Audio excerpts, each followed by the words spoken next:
राग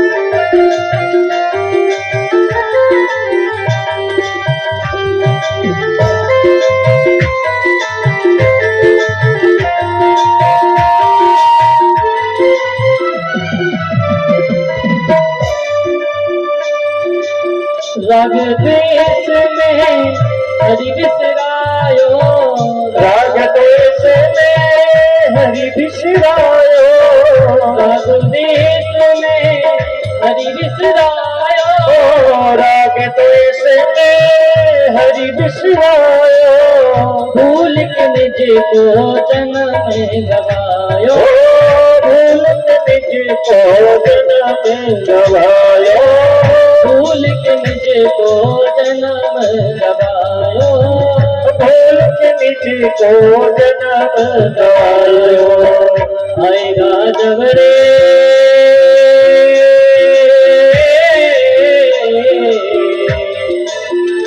आएगा जब रे बुलावा हरि का, उड़ के सब कुछ जाना पड़ेगा, उड़ के सब कुछ जाना पड़ेगा, उड़ के सब कुछ जाना पड़ेगा, उड़ के सब कुछ जाना पड़ेगा।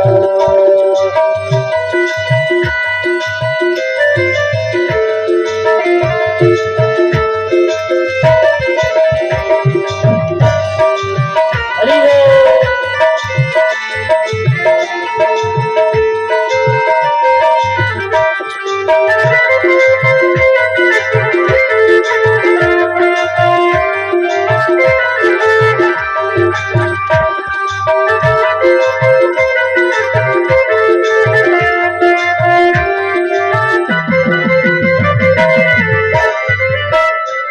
तो हमें क्या करना है? यदि ये संसार को भजोगे तो माधव हमसे छूट जाएगा, इसलिए भगवान का स्मरण करना है। क्या करना है? स्मरण। श्वास श्वास में हरि को भजना है। तो उठा दोनों हाथ और ताली सेवा करते हैं। सुमिरन हरि की साची कमाई, सुमिरन हरि की साची कमाई, सुमिरन हरि की साची कमाई, सुमिरन हरि की साची कमाई, झूठी जग की है ये कमाई, ज्योति जग की है कमाई, झूठी जग की है ये कमाई, ज्योति जग की है कमाई, आएगा जब रे आएगा जब रे बुलावा हरि का, छोड़ के सब कुछ जाना पड़ेगा, छोड़ के सब कुछ जाना पड़ेगा, आएगा जब रे बुलावा हरि का, छोड़ के सब कुछ जाना पड़ेगा, छोड़ के सब कुछ जाना पड़ेगा, छोड़ के सब कुछ जाना पड़ेगा।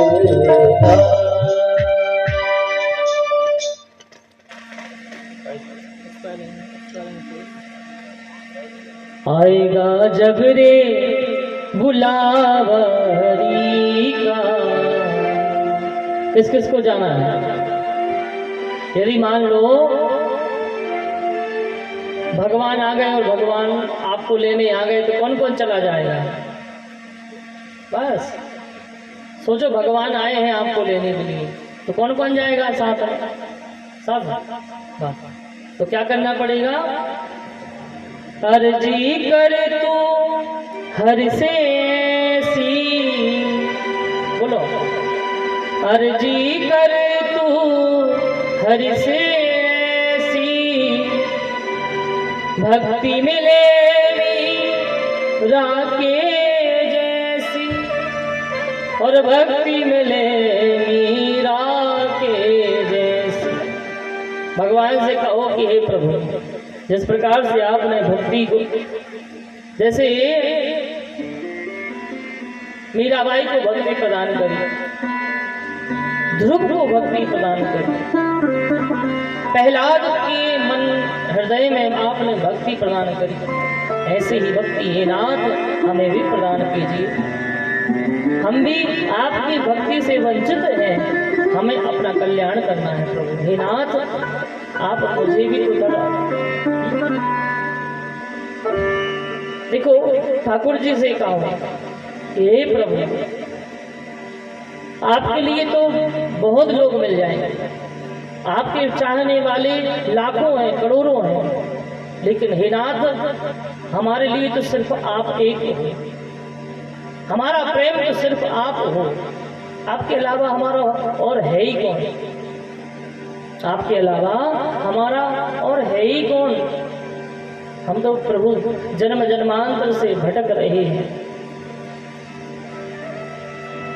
आज हमें होश आया है, आज हमें ज्ञान हुआ है, हे प्रभु आप हमारे हो।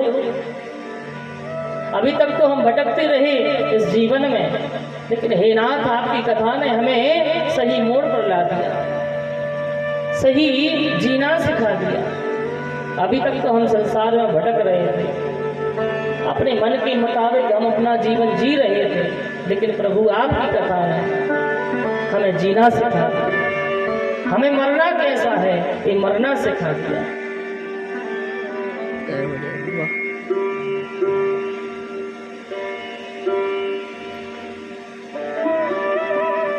श्रीमद् भागवत की जो कथा है हमें मरना सिखाती है।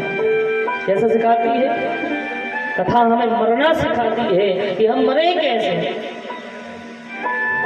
श्री रामचरितमानस की पावन कथा हमें जीना सिखाती है, जीना सिखाती है कि हम अपने घर में कैसे रहें, कैसे हम अपने कर्तव्यों का पालन करें, ये जीना सिखाती है रामायण।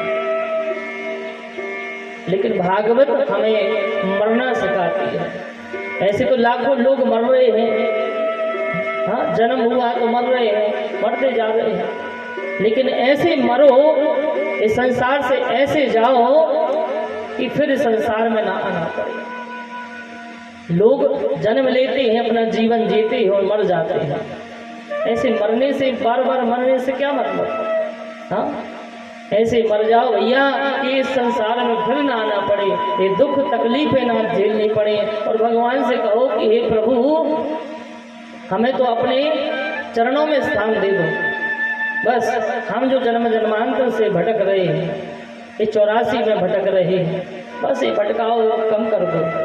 हमें तो अपने निज चरणों में, आपके चरणों में, आपके पावन सानिध्य में आप हमें रख लो। कभी कभी भगवान से बात किया कर। देखो ये सत्संग हमें जीना सिखाता है। यदि जीवन में सत्संग नहीं होता तो हमें अपना ज्ञान नहीं हो पाता। हमें तो लगता है कि हमें तो और जीना है, ये संसार सागर हमारा है, हमें जीना है, यहीं रहना है। हाँ हमारे पत्नी बच्चे बंधु बांधव धन दौलत सब हमारे साथ ही रहेगी, कभी हमसे दूर नहीं होगी, हम तो ये सोचते हैं। लेकिन ये तो एक संसार सागर है ही, कब तक है? जब तक ये शरीर है। लेकिन जिस दिन ये शरीर सब हो जाएगा तो सब हमारे रिश्ते नाते सब यहीं पर छूट के यहीं रह जाएंगे। बोलो राधे राधे।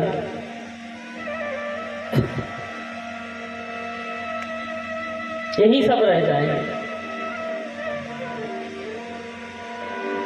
इसलिए भगवान को भजन करना पड़ेगा। अर्जी कर तू हरि से ऐसी और भक्ति मिले मीरा के जैसी। जिस दिन यदि बुलावा आ गया तो फिर भैया क्या करोगे? बोलो राधे राधे, तेज बोलो राधे राधे। आएगा जब रे बुलावा हरि का, छोड़ के सब कुछ जाना पड़ेगा। हरि का बुलावा तो तब आएगा जब आप अपने जीवन को अच्छा बनाओगे। यदि बुरे मार्ग पर चले जाओगे, बुरे कर्म करोगे, दूसरे का बुरा करोगे, दूसरे को धोखा दोगे, छल कपट करोगे, तो आपका जीवन बर्बाद हो जाएगा। और फिर यमराज के पार्षद आएंगे आपको लेने के लिए, फिर यमपुरी जाना पड़ेगा। इसलिए कर्म को सुधारो। जो जैसा कर्म करेगा उसको तो फल मिलना ही है। हम अपना कर्म क्यों बिगाड़े? हाँ, एक कर्म भूमि है, जो जैसा कर्म करेगा उसको फल तो वैसा मिलना ही है। आज नहीं, 1 महीने बाद, 2-5 साल बाद मिलेगा, लेकिन निश्चित है। तो फिर हम उसके बारे में सोच करके हम अपना कर्म क्यों बिगाड़े? हाँ, इसलिए जीवन मिला है तो इस जीवन को जीना सीख लो, अपने आप का कल्याण करना सीख लो। आया है सो जाएगा, राजा रंग फकीर, और कोई सिंहासन चढ़ चलो और कोई बंध्यो जंजीर। हाँ, 2 प्रकार की मृत्यु है। एक तरफ भगवान के पार्षद आएंगे आपको लेने के लिए, और एक तरफ यमराज के पार्षद आएंगे लेने के लिए। अब निश्चित आपको करना है कि आपको उन काले कलूटे जो यमराज के पार्षद हैं, जो भयानक लगते हैं, जो आपको काल पास जंजीरों में बांध करके आपको दक्षिण दिशा की तरफ यमपुरी में ले जाएंगे, जहाँ पर बैतरणी नदी है। गरुड़ पुराण में इसका उल्लेख है। बैतरणी नदी में से ले जाएंगे। कितना कष्ट मिलता है जीव को। हमारा ये जो शरीर है, ऐसा ही एक सूक्ष्म शरीर होता है। जैसे हम हैं, ऐसा ही हमारे शरीर जैसा एक सूक्ष्म छोटा सा शरीर, उसको कष्ट दिया जाता है। आत्मा को कष्ट नहीं दिया जाता। आत्मा का न कोई जला सकता है, न आत्मा को कोई काट सकता है। आत्मा तो अजर अमर है। ये आत्मा जो है शरीर बदलती है, जिस प्रकार से हम कपड़े बदलते हैं। आज हमने दूसरा कपड़ा पहन लिया, कल सफेद वाला, कल कभी लाल पीला। हाँ, उसी प्रकार से जो आत्मा है, आत्मा कपड़ा बदलती है, शरीर बदलती है, आत्मा कभी खत्म नहीं होती। आज हम बोल रहे हैं तो ये आत्मा बोल रही है, और जिस दिन ये आत्मा निकल जाएगी तो ये शरीर शांत हो जाएगा, इसमें से आवाज नहीं आएगी। आप कितना भी उसको भैया सुन रहे हो कि नहीं सुन रहे, उसमें से आवाज नहीं आएगी। बोलो राधे राधे। इसलिए समय जो है, समय का सदुपयोग करना सीखिए। आप अपने घर में रहते हैं, अपने घर के कार्य करते हैं, करते रहो। गृहस्थ जीवन मिला है, जियो, लेकिन उसके साथ साथ में इतना समय तो निकालो कि भगवान को याद तो कर लो। हाँ, रामायण जी एक तरफ धूल खा रही हैं, रखी हैं एक अदिया में, कहीं पटिया पर रखी होंगी। हाँ, जे नहीं कि अच्छा सा कौन पे एक अच्छा सा कपड़ा, अच्छे मखमल वाले कपड़े में लपेट कर रख दो। हाँ, धूल चढ़ी होगी, 2-4-6 महीनों साल भर से उठाई नहीं होगी। चलो भैया रामायण जी पढ़ लें, इतना हमारे पास समय नहीं है कि नहीं? बोलो राधे राधे। बोलो जाओ भैया राधे राधे। नींद नहीं आए, नहीं तो नींद आने लगा कथा में।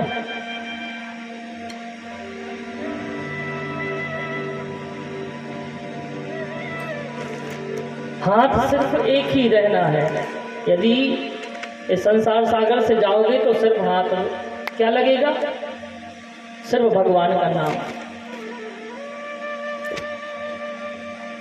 सुखदेव भगवान कहते हैं कि हे परीक्षित, वरीयानि सते प्रश्नः कृतः लोकहितं नृपः। हे परीक्षित, जिसकी मृत्यु 7वें दिन हो उसे क्या करना चाहिए? यही तुम्हारा प्रश्न है। कभी कभी ऐसा होता है कि हम संतों महात्माओं के पास, गुरु के पास जाते हैं और गुरु से और संतों से, महात्माओं से प्रश्न करते हैं। कभी कभी हम ऐसा प्रश्न कर लेते हैं कि जिसमें कोई औचित्य ही नहीं रहता, जिसमें स्वार्थ भरा रहता है। मतलब संसार के स्वार्थ भरा प्रश्न कर लेते हैं, और जब स्वार्थ भरा प्रश्न करते हैं तो संत महात्मा प्रसन्न नहीं होते। यदि आप उनसे कहो कि बाबा, हे गुरुदेव, हमारा जो मन है भगवान के चरणों में कैसे लगेगा, हमारी जो भक्ति है भगवान के चरणों में कैसे बढ़ेगी, हम भजन कैसे करें, यदि आप ऐसे प्रश्न करोगे तो संत प्रसन्न हो जाते हैं। तो सुखदेव भगवान प्रसन्न हो गए परीक्षित से और कह रहे हैं, जिता श्वासो जिता सनो जित श्वासो जित संगो जितेन्द्रियः स्ते स्थूले भगवतो रूपे मनः संधारे धियः। जिता सनो जित श्वासो जित संगो जितेन्द्रियः स्थूले भगवतो रूपे मनः संधार धियः। सुखदेव जी कहते हैं कि हे राजा परीक्षित, सबसे पहले आसन को जीतो। इसको जीतो, आसन को। हाँ, आप बैठे हैं, अब भाई 3-4 घंटा कथा चलेगी, तो आप 3 घंटे एक आसन पर बैठ सकते हो क्या? थोड़े से पैर दर्द करने लगे तो एक पैर थोड़ा सा सीधा कर लिया, हाँ, फिर सही बैठ गए, फिर दूसरा पैर सही कर लिया, और ज्यादा ही दर्द करने लगे पैर तो अपना मोबाइल निकाला और देख लिया, भले ही फोन नहीं आया, देख लिया कि फोन आ गया, लोगों को लगे कि हाँ फोन आ गया, उठ करके चले जाते हैं, थोड़ा घूम घाम करके फिर आ जाते हैं। हाँ, तो मतलब पहले आसन को जीतो। जिता सनो जित श्वासो, फिर अपनी श्वास को जीतना, जो हमारी श्वास है उसको जीतना है, प्राणायाम सीखना है। जित संगो जितेन्द्रियः, जित संगो यानी हमारा जो संग है वो अच्छा होना चाहिए। यदि हमारा संग बुरा हो गया, बुरी संगत मिल गई जीवन में, तो फिर क्या होगा? हमारा जीवन बिगड़ जाएगा, बर्बाद हो जाएगा, खत्म हो जाएगा। यदि आप बुरे मार्ग पर चले गए तो फिर आप जानते ही हो सब क्या होता है। इसलिए सदैव अच्छे मार्ग पर चलने के लिए हमारी जो संगत है, संगत अच्छी होनी चाहिए। हर माता पिता को अपने बच्चों में ये भी देखना चाहिए कि हमारे बच्चों की संगत किन किन में है, वो किसके साथ बैठता है, वो किसके साथ खेलने जाता है, हाँ, किसके साथ स्कूल में रहता है, कॉलेज जाता है, तो उनकी जो संगत है, उनका जो परिकर है, किसके साथ रहता है। यदि शराबी कबाबी लोगों के साथ रहेगा, बुरे दुष्ट लोगों के साथ रहेगा, तो वो भी एकदम ऐसे ही हो जाएगा। बोलो राधे राधे। इसलिए देखते रहो, परखते रहो कि कहीं हमारे बच्चे कहीं गलत लोगों के साथ में तो नहीं है। अब समय वो आ गया है, समय कुछ बहुत बदल गया है। हम सभी माता पिताओं को अपने बच्चों को थोड़ी सी नजर रख के भी थोड़ा सा देखना है, देखभाल भी करनी है, ताकि हमारे बच्चे कभी गलत रास्ते पर ना चले जाएं। बोलो राधे राधे। तो आप सबकी जिम्मेदारी है। ऐसा नहीं है कि हाँ बच्चे जा रहे हैं, पढ़ने जा रहे हैं, लिखने जा रहे हैं, कहीं भी जा रहे हैं तो बस जाने दो, कोई सुधा ही नहीं है, कोई पता ही नहीं है। इसलिए अपने बच्चों पर थोड़ा बहुत नजर रखो। हाँ, जो संग है, संग अच्छा होना चाहिए। उसके बाद में जितेंद्रियः, अपनी इंद्रियों को वशीभूत रखो। हमारी जो इंद्रियां हैं, संयम नहीं है इंद्रियों में। कभी क्रोध, कभी लोभ, कभी मोह, कभी तृष्णा, कभी अहंकार, कभी ईर्ष्या। हमारी इंद्रियां चारों तरफ भागती रहती हैं। इन इंद्रियों को बस में रखना है। और जिस दिन ये इंद्रियां बस में हो गई, अब बैठे तो हैं, कई प्रकार के ख्याल आ रहे हैं, ये ख्याल ना आए, बुरे विचार ना आए। हमारा मन, हमारी जो इंद्रियां हैं, वो सिर्फ भगवान ठाकुर जी के चरणों के सिवा उनके अलावा कुछ और ना सोचें। तो ये हुई इंद्रियों को बस में करने की। तभी भगवान की हम भक्ति, उनकी कथा को हम बड़े भाव से सुन सकते हैं, जब हमारी इंद्रियां एक हो जाएंगी। स्थूले भगवतो रूपे मनः संधारेभ्यः। फिर परीक्षित भगवान के स्थूल विराट शरीर का दर्शन करना है। श्वास श्वास में हरि भजो,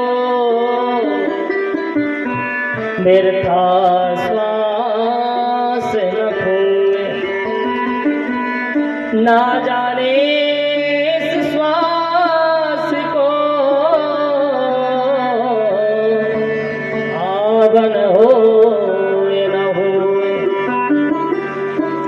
क्षण भंगुर जीवन की कलिका, कलि प्राति को जात गिली ना गिली।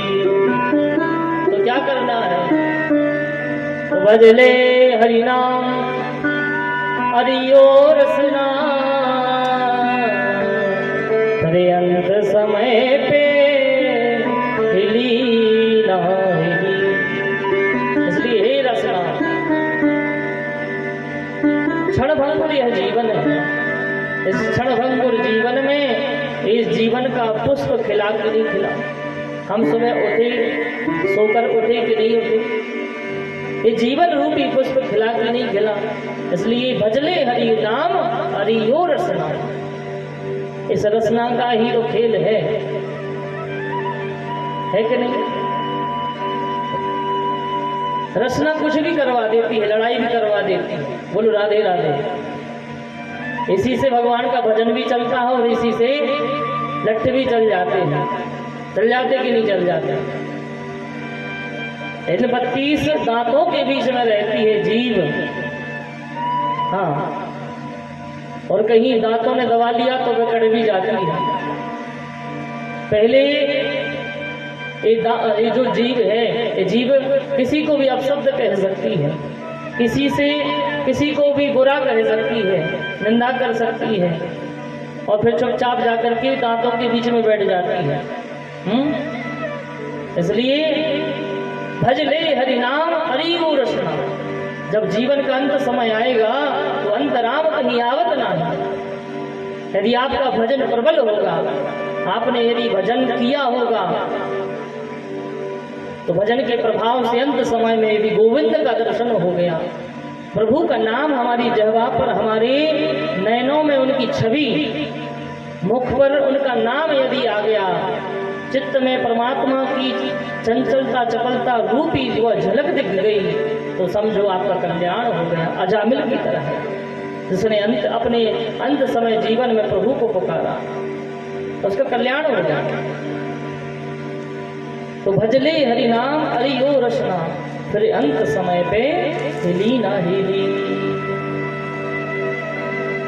सुखदेव भगवान कहते हैं कि हे राजा परीक्षित, इस प्रकार से मैंने तुम्हारे लिए कुछ नियम बताए हैं कि पहले अपने आसन को जीतो, श्वास को जीतो, संग को जीतो, इंद्रियों को जीतो, उसके बाद में भगवान के स्वरूप का दर्शन करो।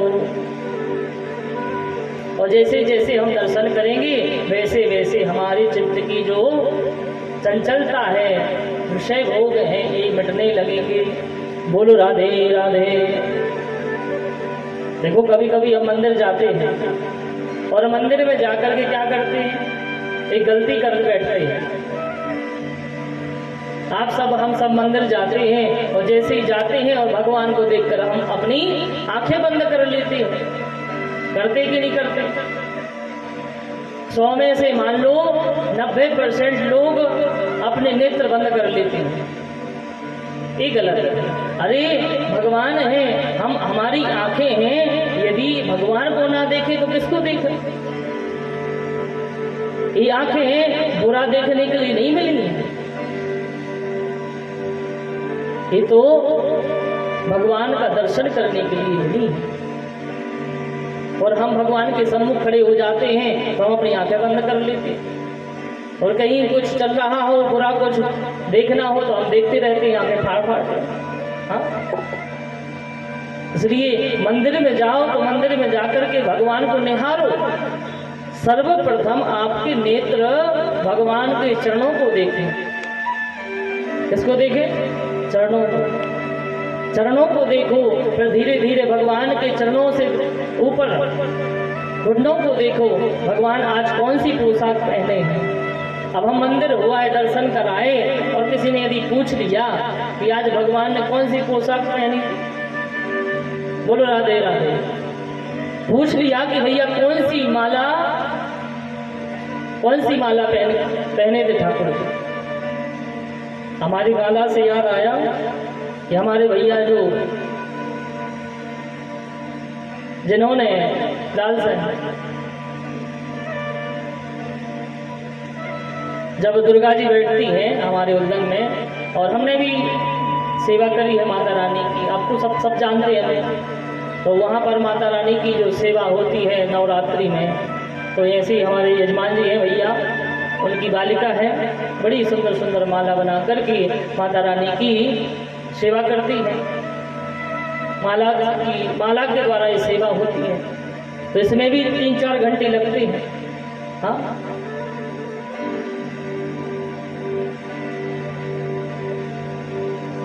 बोलो वृंदावन में हरिलाल की जय। सुखदेव भगवान कहते कि हे राजा परीक्षित, आज परीक्षित जी के मन में एक भाव आया है कि हे गुरुदेव, आज हमारे मन में एक भाव है कि प्रभु सृष्टि कैसे बनाते हैं, ये जो सृष्टि है ये भगवान कैसे बनाते हैं। आपसे निवेदन है आप हमें यह कथा सुनाइए। तब सुखदेव जी महाराज कहते हैं कि हे परीक्षित, पृथ्वी पर जल ही जल रहता है। सबसे पहले नारायण भगवान और नारायण भगवान की नाभि से कमल उत्पन्न हुआ, और कमल से ही ब्रह्मा जी का प्रागट हुआ। भगवान की नाभि से कमल, और कमल से कमल के ऊपर ब्रह्मा जी का प्रकट हुआ। अब ब्रह्मा जी ने चारों तरफ देखा तो उनके 4 मुख हो गए, चतुर्मुख ब्रह्मा जी हो गए। अब उन्होंने देखा कि मैं कैसे आया, तो उन्होंने जो कमल का जो तंतु था, नाल थी, उसमें नीचे तक गए, फिर ऊपर आए, फिर नीचे गए, खाए नहीं मिली, पता नहीं चला कि मैं कैसे प्रकट हुआ। तो उनको 2 शब्दों का उच्चारण हुआ, सुनाई दिया उन्होंने, एक ता और एक पा। क्या हो गया? तब ब्रह्मा जी ने तपस्या की और भगवान नारायण प्रकट हुए, और उन्होंने कहा कि तुम्हारा नाम ब्रह्मा है, और मैंने तुम्हारे लिए विधाता बना दिया, सृष्टि का विस्तार प्रसार करो। तो यहाँ पर द्वितीय स्कंद ब्राह्म होता है, और तृतीय स्कंद में सुखदेव जी कहते हैं कि हे राजा परीक्षित, जो प्रश्न आप कर रहे हैं वो ही प्रश्न भूतकाल में विदुर जी ने मैत्रेय ब्राह्मण से किए थे। यही प्रश्न किया था सृष्टि वाला, वह कथा सुनाई। कहते हैं जबकि दुर्योधन ने महल से बाहर विदुर जी को भगाने की योजना बनाई, दुर्योधन ने, तो विदुर जी को पता चला, तो विदुर जी ने सोचा, कहा दुर्योधन से कि तुम मुझे क्या निकालते हो? अरे मैं ही इस राज्य को छोड़ करके मैं ही चला जाता हूँ। तो विदुर जी महाराज महल छोड़ करके बाहर रहने लगे कुटिया में। अब विदुर जी महाराज तीर्थ यात्रा पर निकले, और तीर्थ यात्रा के दौरान उनको उद्धव जी से मुलाकात हुई। विदुर जी की मुलाकात उद्धव जी से हुई, और उद्धव जी ने बता दिया कि प्रभु अपने धाम जा चुके हैं। मतलब भगवान की जितनी लीलाएं थी, उनका जन्म हुआ और उन्होंने इतनी लीलाएं की, और लीला करने के पश्चात भगवान इस धरा धाम को छोड़ करके चले गए। और जैसे ही यह विदुर जी ने सुना तो उनको दुख हुआ, और तब उद्धव जी ने कहा कि भगवान ने कहा था कि जब मेरा विदुर मिले तो उनको मेरा हाल सब सुनाना, मेरा समाचार देना, और यदि उसके मन में जिज्ञासा हो और कुछ प्रश्न के उत्तर पाने की तो उसे हरिद्वार में भेज देना। तो उद्धव जी कहते हैं कि हे विदुर जी, यदि आपको ज्ञान उपदेश चाहते हैं यदि आपके मन में जिज्ञासा हो तो आप एक हरिद्वार में एक मैत्रेय ऋषि रहते हैं, तो आप मैत्रेय ऋषि के पास चले जाइए, बड़े तपस्वी ब्राह्मण हैं। तो विदुर जी कहाँ गए? हरिद्वार में एक मैत्रेय ऋषि के पास। वहां जाकर के विदुर जी ने उनको प्रणाम किया और उनसे प्रश्न किया कि हे गुरुदेव, यही प्रश्न किया कि भगवान सृष्टि कैसे बनाते हैं। तो मैत्रेय ऋषि ने विदुर जी को भगवान किस प्रकार से सृष्टि का निर्माण करते हैं उसके विषय में बताया। कहा सबसे पहले ईश्वर ही अकेला होता है, सबसे पहले परमात्मा ही अकेला होता है, चारों तरफ जल ही जल रहता है, ईश्वर का कोई रूप नहीं होता, निराकार है। ये जो संसार आप सब देख रहे हैं ये ईश्वर का ही रूप है। जैसे ये जो नाभि है ना, ये नाभि भगवान विराट रूप में है, भगवान नारायण विराट रूप में है, तो उनकी जो नाभि है, ये जो आकाश देख रहे हैं आप, ये आकाश भगवान की नाभि है। और जो वक्ष स्थल है वो क्या है? वो स्वर्गलोक है। जो भगवान की ग्रीवा है, भगवान की जो ग्रीवा है वो यह महलोक है। और भगवान का जो मुख है वो जनलोक है, हम सभी जनलोक में हैं। ललाट तपलोक, मस्तक सत्यलोक, भुजाएं इंद्रादि देवता, कान दिशाएं, जो शब्द है वो श्रोत्र इंद्रिय है, और जो नासापुट है वे अश्विनी कुमार है। भगवान विराट के शरीर से ही सारा संसार प्रकट हुआ है।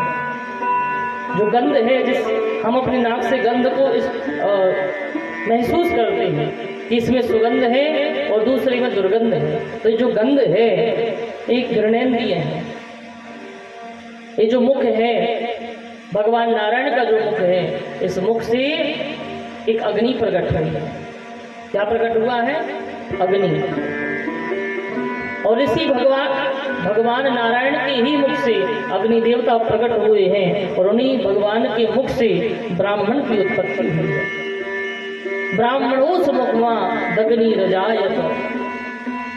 इसलिए जब अग्नि में हम आहुति प्रदान करते हैं तो क्या बोलते हैं? स्वाहा। बोलते कि नहीं बोलते? ये अग्नि भगवान की पत्नी का नाम है स्वाहा। और जब अग्नि भगवान की देखो 7 जीवें हैं, और 7 जीवों से अग्नि भगवान उस भोग को, प्रसाद को पाते हैं। बोलो राधे राधे।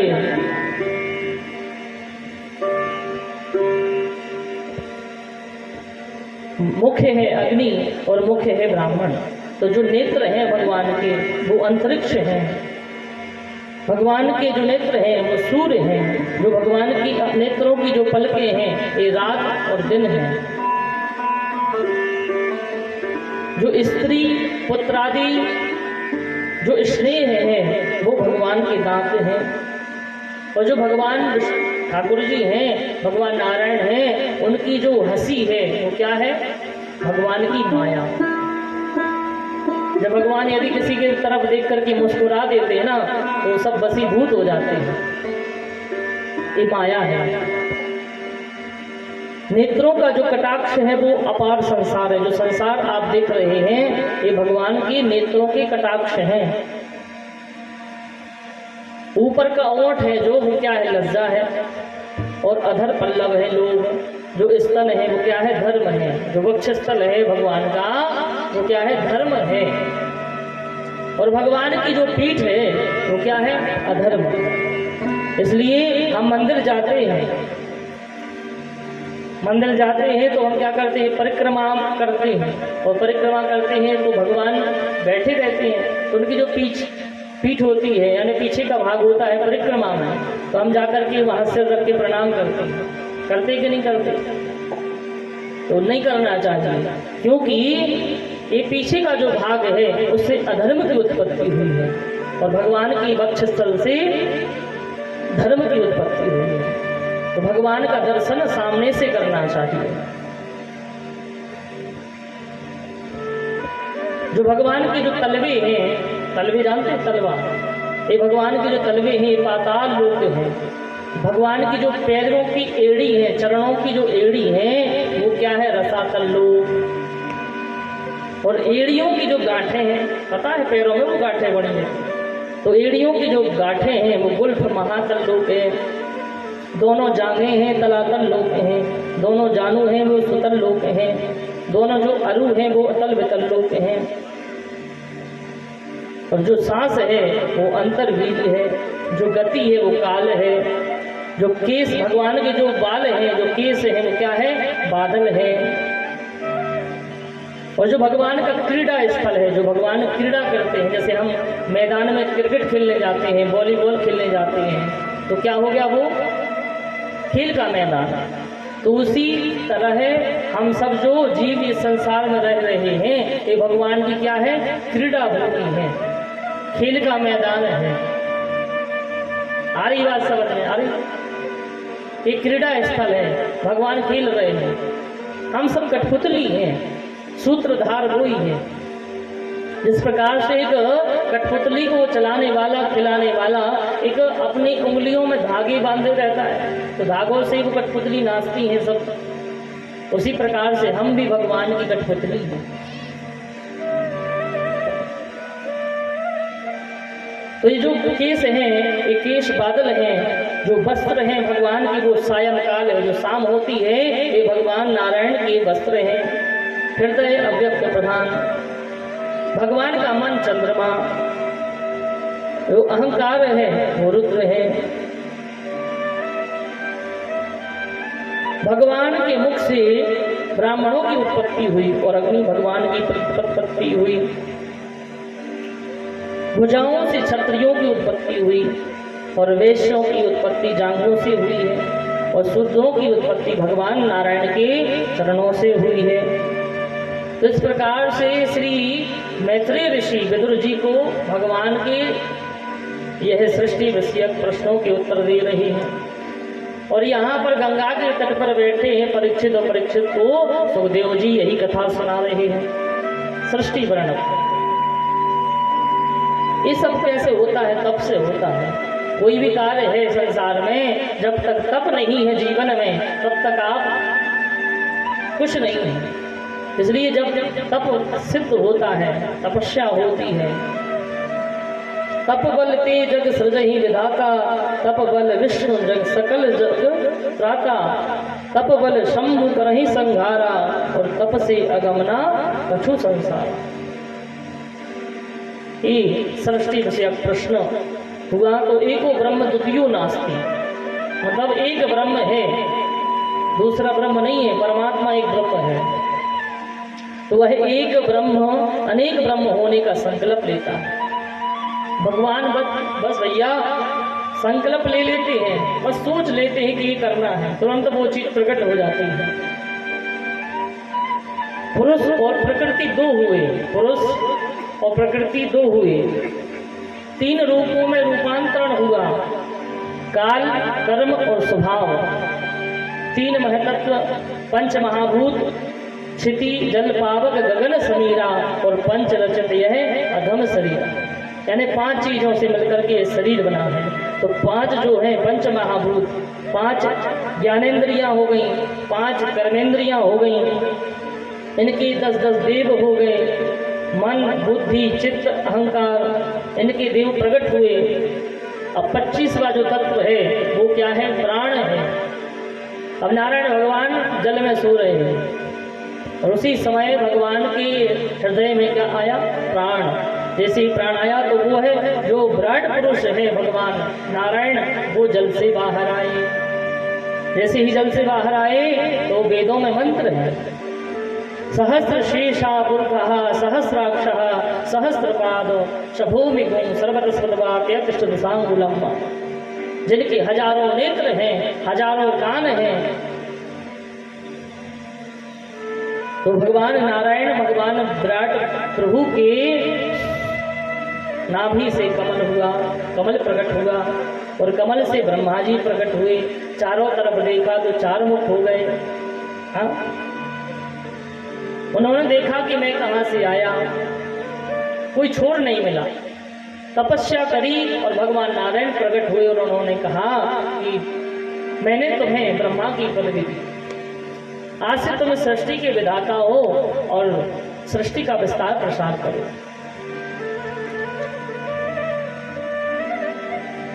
भगवान ने आदेश दिया ब्रह्मा जी को कि आप सृष्टि का विस्तार प्रसार करो। तो ब्रह्मा जी ने सर्वप्रथम सनक, सनंदन, सनातन और सनत कुमार 4 बालकों को प्रकट किया। किसको प्रकट किया?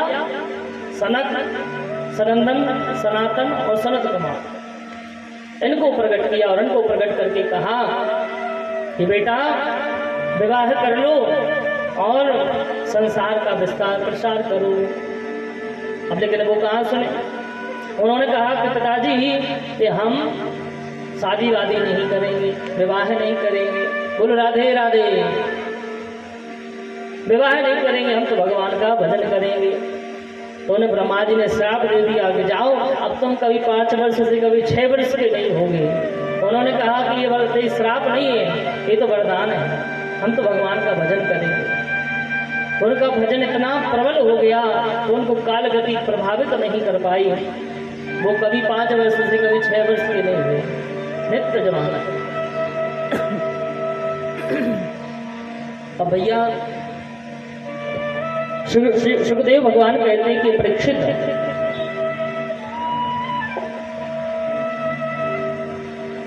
जब सनक, सनंदन, सनातन, सनत कुमारों ने विवाह करने से मना कर दिया तो ब्रह्मा जी को क्रोध आया।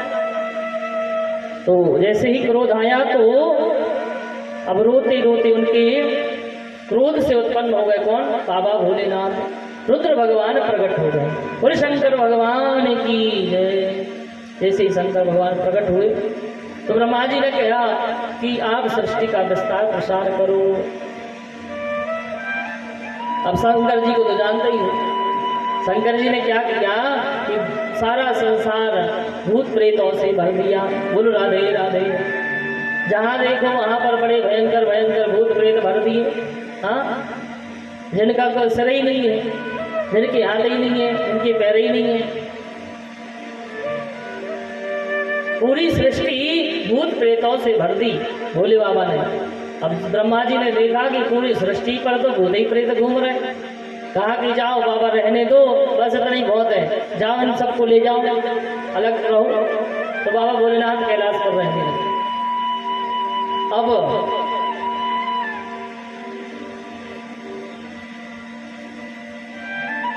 सृष्टि आगे बढ़ी है तो 10 ऋषि प्रकट हुए हैं। 10 ऋषि प्रकट हुए हैं ब्रह्मा जी से। तो नारद जी जो हैं, नारद जी गोद से प्रकट हुए हैं, दक्ष अंगूठे से प्रकट हुए हैं, वशिष्ठ जी प्राण से प्रकट हुए हैं, भृगु जी त्वचा से प्रकट हुए हैं, कृतु जी हाथ से प्रकट हुए हैं, और पुलह ऋषि नाभि से प्रकट हुए, और पुलस्त ऋषि कानों से प्रकट हुए हैं, और अंगिरा ऋषि मुख से प्रकट हुए हैं ब्रह्मा जी के, और अत्रि ऋषि नेत्रों से प्रकट हुए हैं, और मरीचि ऋषि भी मन से प्रकट हुए हैं। अब ब्रह्मा जी की जो छाया है, ब्रह्मा जी की छाया से कर्दम ऋषि प्रकट हुए हैं। कर्दम ऋषि, अब कर्दम ऋषि बाबा ने भगवान की तपस्या की है। भगवान की तपस्या कर रहे थे प्रभु को पाने के लिए, लेकिन अब उनको मन में एक भाव आया कि मैं तो बैठा हूँ यहाँ पर तपस्या कर रहा हूँ। संसार के जो लोग हैं वो विवाह करते हैं, उनके बाल बच्चे होते हैं, और उनके बाल बच्चे पिताजी पिताजी कहते हैं, कहते कि नहीं कहते? तो बड़ा आनंद आता है इन गानों को सुनते हैं, तोतली वाणी को सुनते हैं तो बड़ा आनंद आता है। तो हम क्या करें? अब तपस्या करने लगे कर्दम ऋषि कि कहीं मेरा अच्छा विवाह हो जाए। अब देखो ब्रह्मा जी के शरीर से 2 भाग हुए, एक से स्त्री और एक से पुरुष प्रकट हुआ। तो यानी एक भाग स्वयंभू मनु और दूसरी हो गई शतरूपा जी। मतलब स्वयंभू मनु और शतरूपा ये सर्वप्रथम सृष्टि के पुरुष और स्त्री थे। जितनी हम जब सब संतानें हैं इस पृथ्वी पर, हम सब उन्हीं की संतानें हैं, मनु और शतरूपा जी। मनु और शतरूपा जी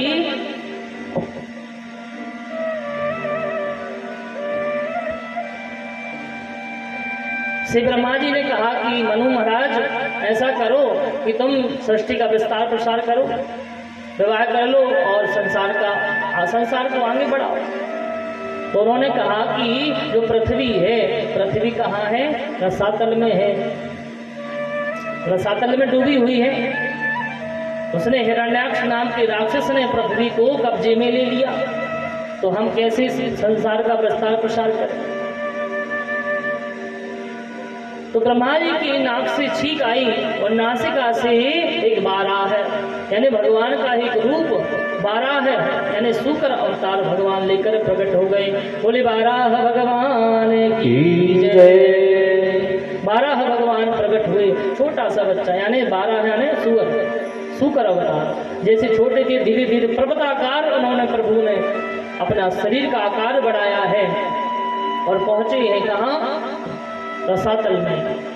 उस जल में पहुंचे, छलांग लगाई और वहां पर मिला कौन? हिरण्याक्ष। अब परीक्षित जी ने पूछा कि ये जो हिरण्याक्ष है ये कौन है? हिरण्याक्ष कौन है?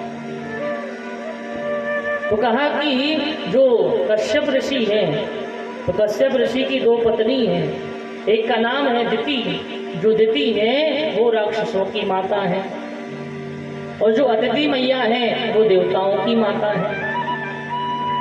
तो कश्यप जो दिति जी हैं उन्होंने गर्भ धारण किया। कैसे? अब दिति जी ने कश्यप ऋषि से आग्रह किया। अब सायं काल का समय था और उन्होंने मना किया, सहवास हुआ। तो उससे क्या हुआ? हिरण्याक्ष नामक उसके गर्भ में, उनके गर्भ में जो बालक था, तो उस पर राक्षसी प्रवृत्ति की छाया पड़ गई। हाँ, सायंकाल बाबा भोलेनाथ माँ पार्वती की सवारी निकलती है, घूमने जाते हैं, इसलिए शाम के समय हमें पढ़ना नहीं चाहिए, शाम के समय हमें भोजन नहीं करना का चाहिए, शाम के समय हमें सोना नहीं चाहिए, शाम के समय हमें संसर्ग नहीं करना चाहिए। अब लेकिन दीदी से गलती हो गई, उनकी गर्भ में जो बालक था उस पर छाया पड़ी, तो वह कौन बना? हिरण्याक्ष और हिरण्याक्ष। दो बालक उत्पन्न हुए, तो वही हिरण्याक्ष पृथ्वी को लेकर के कहा जा रहा था, रसातल में पहुंचा था। तो भगवान वाराह का रूप लेकर के प्रभु पहुंचे और जाकर के उस हिरण्याक्ष नामक राक्षस को मारते हैं और पृथ्वी को अपनी दांतों पर भगवान धारण करके उस जल से बाहर आते हैं, उस पृथ्वी को भगवान रखते हैं। और अब मनु और शतरूपा जी का सृष्टि प्रारंभ होती है। उनके यहाँ 3 कन्याओं का जन्म हुआ। एक का नाम है आकृति, दूसरे का नाम है प्रसूति। आकृति, देवहूति और प्रसूति, 3 कन्याएं, और 2 बेटा हुए जिनका नाम है प्रियव्रत और दूसरे का नाम है उत्तानपाद। तो आकृति मैया का विवाह यज्ञ भगवान के साथ में हुआ और देवहूति मैया का विवाह कर्दम ऋषि के साथ में हुआ और प्रसूति जी का विवाह राजा दक्ष के साथ में हुआ। तो अब जो देवहूति मैया है, देवहूति मैया बड़ी तपस्या। अब यहाँ पर जो कर्दम ऋषि थे, कर्दम ऋषि भगवान की तपस्या कर रहे थे। अभी तो भगवान को पाने की लालसा थी कि मुझे प्रभु प्राप्त हो जाए। अब लेकिन मन में आ गया संसार से जुड़ा हुआ है सुख, तो उन्होंने सोचा हम भी विवाह करेंगे, तो तपस्या कर रहे हैं। तो भगवान प्रभु प्रकट हो गए और प्रभु ने प्रकट होकर के कहा कि बस वरदान मांगो। तो कर्दम ऋषि कहते हैं कि हे प्रभु, मुझे कुछ नहीं चाहिए, अरे मैं तो बस आपको पाने के लिए तपस्या कर रहा था। भगवान तो समझ गए कि भैया ये तो किसके लिए तपस्या कर रहा था? कि मेरा विवाह अच्छी बड़ी सुंदरी नारी से हो जाए। अब कर्दम ऋषि तो भैया मन मन भावे मूढ़ लाग, भगवान तो जानते ही मन में तो भा रहा है लेकिन बाहर से व्यक्त नहीं करता। भगवान ने कहा कर्दम जी, एक ऋषि आएंगे, मनु और शत्रुपा जी आएंगी, उनकी बेटी है बीज वाली जिनका नाम है देवहूति। हाँ, उनके साथ में आपका विवाह संबंध तैयार होगा, आप विवाह के लिए मना मत करना, ठीक है? भगवान अंतर्ध्यान।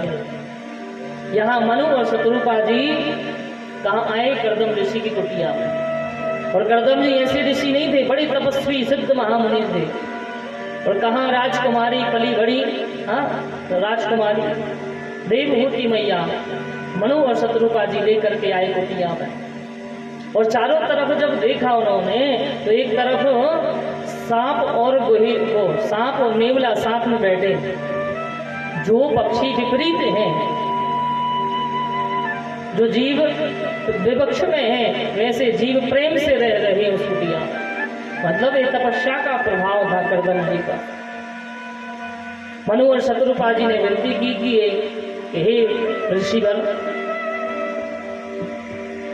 हमारी जो कन्या है देवहूति, उनका विवाह हम आपके साथ करना चाहते हैं। और देखो यहाँ पर कर्दम ऋषि ने भगवान से जब कहा कि ठीक है प्रभु, हम विवाह कर लेंगे लेकिन एक शर्त है, तो भगवान ने कहा था बताओ क्या शर्त है, क्या कामना है बताओ। तो उस समय कर्दम ऋषि ने कहा था कि चलो हम विवाह कर लेंगे लेकिन आपको हमारा बेटा बन करके आना होगा। बोलो राधे राधे। आपको हमारा बेटा बन करके आना होगा। तो भगवान ने कह दिया कि तथास्तु। तो यहाँ पर कर्दम ऋषि का विवाह देवहूति मैया के साथ में हो गया। अब कर्दम ऋषि का विवाह हो गया, देवहूति मैया आई हैं और देवहूति मैया को बाबा कर्दम ने कहा, देवी ये आपका घर है और हम भगवान का भजन कर रहे हैं। उन्होंने जो तपस्या लगाई, ध्यान लगाया, तो कितने साल हो गए? 40 वर्ष की तपस्या लग गई कर्दम ऋषि की विवाह के बाद। अब देवहूति मैया तो भाई पतिव्रता स्त्री थी, तो माताओं का धर्म क्या है? एक ही व्रत एक पद नेमा और काय वचन मन पति पद प्रेम। देवहूति मैया अपने पति यानी कर्दम ऋषि की सेवा करती, उनके शरीर को पहुंचती, जल से स्नान करा देती। वो तपस्या में मग्न थे लेकिन वो पति की सेवा करती। और कोई होता तो अपने पति को छोड़कर ही चली जाती कि नहीं? हाँ, ये तो भैया मग्न है तपस्या में, कौन हमारे लिए खाना खिलाएगा, कौन हमारे लिए राशन लाएगा, इससे अच्छा है कि हम अपने घर चले जाएं। बोलो राधे राधे। लेकिन ये हमारे सनातन धर्म की पतिव्रताएं माताएं हैं, धन्य हैं कि अपने पति की सेवा कैसे भी हो कर रही है। सबसे बड़ा जो धर्म है माताओं का वो क्या है? पति की सेवा।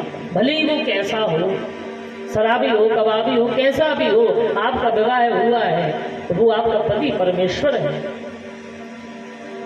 जब तक प्राण है तब तक आप अपने पति की सेवा करें। एक ना एक दिन आपकी सेवा से वह आपका पति चाहे कैसा भी हो, एक ना एक दिन आपकी अच्छाई से, आपकी सेवा से वो एक दिन पिघल जाएगा और वो सही रास्ते पर आ जाएगा। लगा दो। आपकी सेवा से प्रसन्न हो जाएगा और उसका मन बदल जाएगा। तो माताओं का धर्म है कि वो अपने पति की सेवा करें। तो देवहूति मैया कर्दम ऋषि की सेवा में मग्न है। अब कर्दम ऋषि की तपस्या खुली। अब कर्दम ऋषि की तपस्या जब खुली, नेत्र खुले, तो उन्होंने देखा कि एक बूढ़ी अबला नारी, एक वृद्ध माता बैठी हुई उनके सामने। कर्दम ऋषि ने पूछा कि देवी आप कौन हैं? तब देवहूति मैया ने कहा कि बाबा याद करो, 40 वर्ष पूर्व एक राजा रानी आए थे और मैं उनके साथ में आई थी। मैं देवहूति हूँ, आपका विवाह मेरे साथ में हुआ और आप भूल गए। अब कर्दम ऋषि ने कहा हाँ हाँ याद आ रहा है। अच्छा तुम अपने घर नहीं गई? बोले नहीं, कैसे जाते, आप हमारे पति परमेश्वर हैं, मैं आपको छोड़ करके कहीं नहीं गई।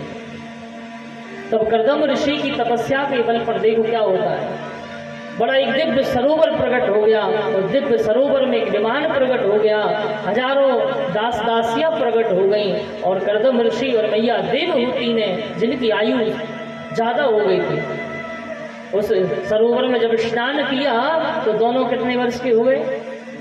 देवहूति मैया 16 वर्ष की हो गई और बाबा 21 वर्ष के हो गए, जवान हो गए, नवीन हो गए, युवा हो गए। अब गृहस्थ जीवन यहाँ इनका प्रवेश होता है।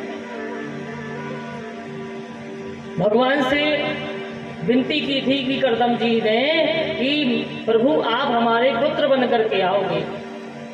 भगवान ने कहा था तथा, लेकिन यहाँ पर कुछ उल्टा ही हो गया। बोले राधे राधे, बोले वृंदावन में हरिलाल की जय हो। यहाँ पर क्या हो गया? अब यहाँ पर ये हुआ कि 9 कन्याओं का जन्म हो गया। देवहूति मैया के यहाँ, कर्दम ऋषि के यहाँ 9 बेटियां उत्पन्न हो गई। अब कर्दम जी सोचे कि भगवान ने कहा था कि हम पुत्र बन करके आए थे, तो इन्हें तो फंसा ही दिया, प्रभु तो अभी तक नहीं आए। तो भाई जो 9 कन्याएं हुई हैं, तो 9 कन्याओं का विवाह है। ब्रह्मा जी की जो 10 पुत्र हुए थे, 10 पुत्रों में से देवर्षि नारद जी ने बस विवाह नहीं किया, लेकिन 9 ऋषि थे, और 9 ऋषियों का विवाह है देवहूति मैया की 9 कन्याओं के साथ में हुआ। और ऐसी कन्याएं नहीं हुई, आप सब जानते हैं।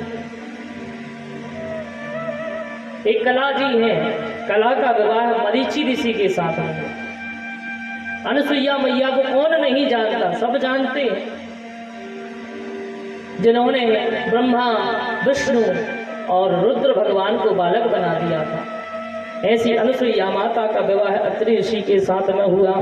श्रद्धा का विवाह अंगिरा ऋषि के साथ में हुआ।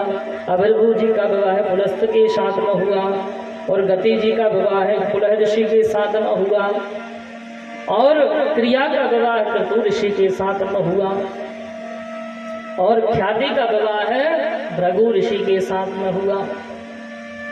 भृगु ऋषि को जानते हो? भृगु ऋषि बड़ी भैया क्रोधी, बहुत क्रोधी थे, और अरुंधति जी का विवाह है वशिष्ठ जी के साथ में हुआ। ऐसी बड़ी बड़ी जो कन्याएं थी, और बड़े बड़े ऋषि महात्माओं के तपस्वियों के साथ में इनका विवाह हुआ। आज कर्दम ऋषि कह रहे हैं कि हे देवी, हमारी आज जो कन्याएं हैं, 9 कन्याओं का विवाह हो गया, आज बाट देख रहे हैं कि कब प्रभु आएंगे और कब मैं उनका दर्शन करूंगा। तो 10वीं संतान के रूप में भगवान कर्दम ऋषि कपिल भगवान प्रकट हुए। बोले कपिल भगवान की जय। कपिल भगवान प्रकट हुए, और कपिल भगवान बड़े सुंदर हैं, बड़े दिव्य हैं। कर्दम ऋषि ने भगवान को प्रणाम किया, उनकी छवि को अपने हृदय में बसाया। भगवान कपिल का दर्शन करके कर्दम जी ने कहा कि देवहूति देवी, अब हमें जो दर्शन करना था तो हमने दर्शन कर लिया, अब ऐसा करते हैं कि अब तुम अपने बेटे के साथ रहो, मैं जा रहा हूँ वन में। तो कर्दम ऋषि जो है, कर्दम ऋषि प्रभु की छवि को अपने हृदय में बसा करके वन में चले गए और तपस्या करने लगे, प्रभु का ध्यान करके। अब आज देवहूति मैया ने अपने बालक यानी भगवान श्री कपिल प्रभु को स्नान कराया है, सुंदर सुंदर वस्त्र पहनाए हैं और तिलक लगाया है और माला अर्पण की है, और बड़े भाव के साथ में हाथ जोड़ करके प्रणाम करती हैं। देवहूति मैया ने, कपिल भगवान ने कहा कि मैया, अरे मैं आपका बेटा हूँ, मैं आपका पुत्र हूँ, ये दो हाथ जोड़ करके मुझे प्रणाम क्यों करती हैं? देवहूति मैया ने कहा, नहीं बेटा, तुम बेटा तो हो, लेकिन प्रभु हो, परमात्मा आप हो, इसलिए मैं आपको प्रणाम करती हूँ। प्रभु, मेरे मन में कुछ ऐसे प्रश्न हैं, इन प्रश्नों का उत्तर मैं जानना चाहती हूँ। मैया कौन से ऐसे प्रश्न हैं? तब देवहूति मैया ने कहा कि ये जो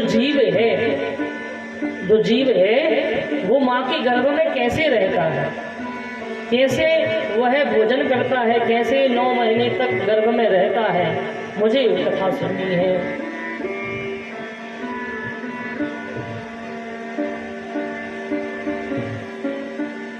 तब करदम कपिल भगवान मैया देवहूति के लिए जीव किस प्रकार से माता के गर्भ में रहता है वह कथा सुनाते हैं। देखो, जो छोटा सा जीव होता है ना, हम सब माता के गर्भ में जब रहते हैं तो ये जो जीव है ना, छोटी सी जगह रहती है उसको रहने के लिए, जहां पर मलमूत्र है, जहां मलमूत्र के सिवा कुछ और है ही नहीं। हाँ, उसमें कीड़े रहे, छोटे छोटे कीड़े हैं जो उस जीव को नोचते हैं, काटते हैं। वह जीव चिल्लाता है, जीव चिल्लाता है।